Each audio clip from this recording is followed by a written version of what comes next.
Continue sir 7 Bharat news के साथ। न बाल दिवस का मौका, न वीर बाल दिवस का आयोजन, फिर बच्चों से अचानक ट्रेन में क्यों मिले मोदी? 10 साल का वो लड़का कौन जिसके आगे खड़े थे प्रधानमंत्री? सलाह सुन एसपीजी भी ढंग बना लिया सलाहकार। 3 दिन में 3 सौगात, आपदा जाएगी और खुशहाली आएगी का नारा हुआ ही केजरीवाल की उड़ी नींद। प्रधानमंत्री से कितना भी बड़ा सितारा मिले, पीएम उसके सामने खड़े नहीं होते। प्रोटोकॉल ये कहता है कि प्रधानमंत्री हमेशा कुर्सी पर बैठकर ही बातचीत करेंगे, चाहे रूसी राष्ट्रपति पुतिन हो या फिर ब्रिटेन के प्रधानमंत्री। सबके स्वागत के लिए खड़े होना एक अलग बात है, लेकिन अक्सर बातचीत बैठकर ही होती है। फिर ये लड़का कौन है जिसके सामने मोदी खड़े?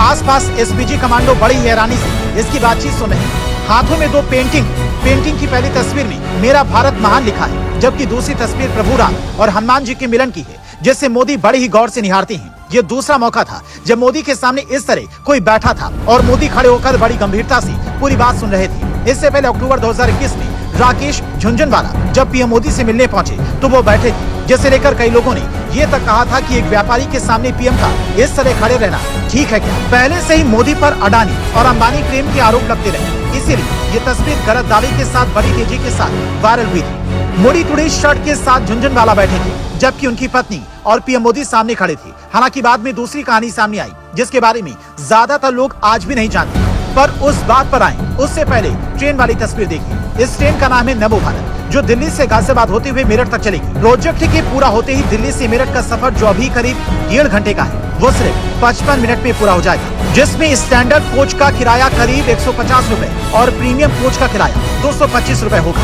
इसी ट्रेन के न्यू अशोक नगर से लेकर गाजियाबाद के साहिबाबाद सेक्शन तक का उद्घाटन करने पीएम मोदी पहुंचे थे। करीब 13 किलोमीटर का लंबा रूट, जो 4600 करोड़ की लागत से बना है, उसके उद्घाटन के दौरान मोदी खुद टिकट लेने काउंटर पर पहुंचे। तस्वीरों में आप देख सकते हैं कि कैसे जेब से फोन निकालकर क्यूआर कोड स्कैन करते हैं, पेमेंट करते हैं, टिकट लेते हैं और फिर अपने सुरक्षा कर्मियों के साथ एक्सीलेटर से मेट्रो प्लेटफॉर्म तक पहुंचते हैं। वहां ट्रेन के अंदर पहुंचते ही पहले से इंतजार कर रहे बच्चे बारी बारी से उनसे मिलने लगते हैं। एक लड़की के हाथों में मोदी की पेंटिंग की तस्वीर होती है, दूसरी लड़की दिल्ली से गाजियाबाद तक इस मेट्रो के चलने के लिए मोदी का आभार जताने वाली पेंटिंग लिए नजर आती है। लेकिन सबकी निगाहें उस लड़के पर टिकी होती हैं जो मोदी के सामने बैठा होता है। तस्वीरों को ध्यान से देखने पर पता चलता है कि व्हील चेयर पर बैठा है, यानी किसी शारीरिक परेशानी की वजह से खड़ा नहीं हो सकता। यही हाल राकेश झुनझुनवाला का भी था, जो स्वास्थ्य के कारणों की वजह से खड़े नहीं हो सकते थे, इसीलिए मोदी उनके सामने सम्मान पूर्वक खड़े थे। मोदी हमेशा अपने व्यवहार के लिए जाने जाते हैं। यही वजह है कि नमो भारत ट्रेन में भी मोदी ने प्रोटोकॉल को तोड़ते हुए अपनी सीट पर बैठकर नहीं, बल्कि सामने खड़े होकर बातचीत की। उसके बाद कई बच्चियां भी मोदी को कुछ सलाह देती दिखी। अपने मन में एक लक्ष्य लिए, मंजिल अपनी प्रत्यक्ष लिए, हम तोड़ रहे हैं जंजीरें, हम बदल रहे हैं तकदीरें।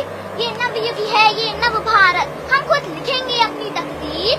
हम बदल रहे हैं तस्वीर, खुद लिखेंगे अपनी तकदीर। हम निकल पड़े हैं प्रण करके, तन मन अपना अर्पण करके।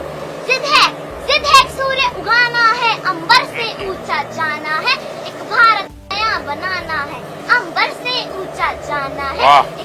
जिसे देखकर यादें ताजा हो गईं, जब पीएम मोदी ने बीते साल अप्रैल महीने में केरल के पहले वंदे भारत ट्रेन का उद्घाटन किया था। उस दौरान एक बच्ची को कहा था, अब तू मेरी सलाहकार हो। ये मोदी का अलग अंदाज है, जिसका हर कोई कायल है, लेकिन बच्चों से पीएम मोदी को विशेष लगाव है। इसीलिए बाल दिवस का मौका हो ना हो, वीर बाल दिवस का आयोजन हो ना हो, वो कभी भी, कहीं भी, यहाँ तक कि विदेशों में भी बच्चों से बड़े लगाव के साथ मिलते हैं। हालांकि मोदी के इस तस्वीर के मायने सिर्फ इतने नहीं हैं, बल्कि इसका कनेक्शन चुनाव से भी है। बीते 3 दिनों में मोदी ने 3 कार्यक्रम दिल्ली में किए हैं, जिसमें एक नारा भी दिया कि दिल्ली वालों ने ठाना है, आपदा की सरकार को विदा करना है। अगले कुछ ही हफ्तों में दिल्ली विधानसभा चुनाव का ऐलान होने वाला है और पीएम मोदी लगातार हजारों करोड़ों की सौगात दिल्ली को दे रहे हैं, जिसे देखकर केजरीवाल की धड़कनें न सिर्फ बढ़ी हुई हैं, बल्कि सियासत के जानकार ये भी कहते हैं कि नई दिल्ली सीट से प्रवेश साहिब सिंह वर्मा को उम्मीदवार बनाकर बीजेपी ने केजरीवाल को नई मुश्किल में डाल दिया है।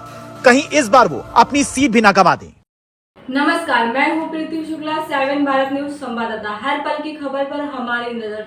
हमारे चैनल 7 भारत न्यूज को लाइक करें, सब्सक्राइब करें, शेयर करें, बेल आइकन प्रेस करना ना भूलें।